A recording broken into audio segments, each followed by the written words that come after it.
Assalamualaikum warahmatullahi wabarakatuh. Saya Sylvia Anjeli Ramadhani, NIM 1920103002008. Saya dari Dua Akuntansi A3 akan mempresentasikan COVID-19 tugas kewarganegaraan. Pertanyaannya yaitu, berdasarkan pengalaman dan pengetahuan Anda sendiri, bagaimanakah Anda memaknai kondisi pandemi COVID-19 di negeri ini dengan berbagai macam dinamika permasalahan di dalamnya?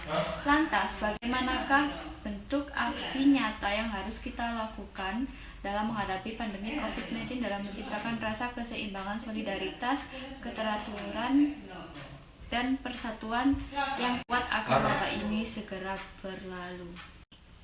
Jadi di sini berdasarkan pengamatan yang saya ketahui, yaitu di Indonesia positif COVID-19 mencapai 40.400 orang, dan di Jawa Timur sendiri mencapai 8.063, sedangkan yang sembuh 2.254 dan meninggal dunia 616.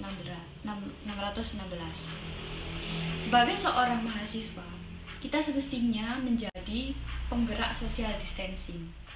Menurut Pusat Pengendalian dan Pencegahan Penyakit Amerika Serikat, pembatasan sosial adalah menjaga jarak setidaknya 2 meter dari orang lain dan menghindari kerumunan untuk mencegah penularan penyakit. Intinya, masyarakat diminta untuk tidak melakukan kegiatan apapun di luar rumah, terutama kegiatan tersebut tidak terlalu penting. Mengapa kita harus melakukan social distancing? Karena dapat mencegah orang sakit untuk melakukan kontak dengan orang lain. Dan terpenting adalah mengurangi dan menekan penyebaran COVID-19. Bahkan Presiden Rakyat Indonesia pun sudah menghimbau masyarakat untuk belajar, bekerja, dan beribadah di dalam rumah. Namun, kenyataannya di Indonesia saat ini masih saja banyak pihak-pihak yang ngeyel dengan himbauan social distancing. Sebagian pihak menganggap bahwa kebijakan pemerintah untuk meliburkan sekolah di beberapa wilayah menjadi kesempatan emas untuk berlibur bersama keluarga. Padahal pemerintah menyuruh untuk belajar di rumah agar tidak menyebarkan COVID-19. Lantas bagaimanakah bentuk aksi nyata yang harus kita lakukan dalam menghadapi pandemi COVID-19? Jadi bentuk aksi nyata yang harus kita lakukan yaitu dengan mengajak para pemuda untuk stop berkeliaran di luar rumah.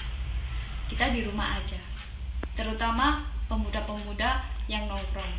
Kita harus mengajak mereka untuk di rumah aja dan memberitahu mereka bahwa COVID-19 ini sangat berbahaya. Banyak kok kegiatan produktif lainnya yang bisa kita lakukan di rumah yang mungkin selama ini kita abaikan. Misalnya membaca buku, melukis, bahkan menjalin hubungan yang lebih erat lagi dengan keluarga. Dengan melakukan pembatasan sosial, kita bukan hanya sedang menolong nyawa orang lain, tetapi kita juga menolong nyawa diri kita sendiri. Bagaimana jika orang-orang masih bertahan dengan kekolotan mereka? Kita tahu ya bahwa berhadapan dengan orang-orang yang ngeyel itu sangat susah dan sangat menyebalkan. Lagi-lagi di sini peran kita sebagai pemuda, khususnya kita seorang mahasiswa, untuk membantu orang-orang di sekitar kita meninggalkan kekolotan mereka. Revolusi mental itu penting. Saking pentingnya, hal itu harus dimulai dari diri kita sendiri dan disebarkan kepada orang-orang terdekat kita.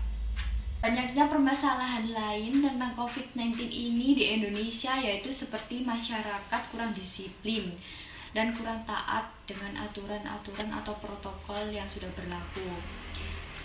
Terus negara juga telah mengeluarkan banyak dana untuk membeli perlengkapan dokter, fasilitas kesehatan pasien, dan sembako untuk seluruh masyarakatnya. Lalu negara juga sigap memberikan tugas kepada TNI dan Polri untuk membantu gugus depan. Dan permasalahan lain yaitu pemerintah kurang bersikap keras atau konsisten untuk melindungi masyarakatnya. Cukup sekian presentasi kewarganegaraan saya tentang COVID-19. Saya akhiri. Wassalamualaikum warahmatullahi wabarakatuh.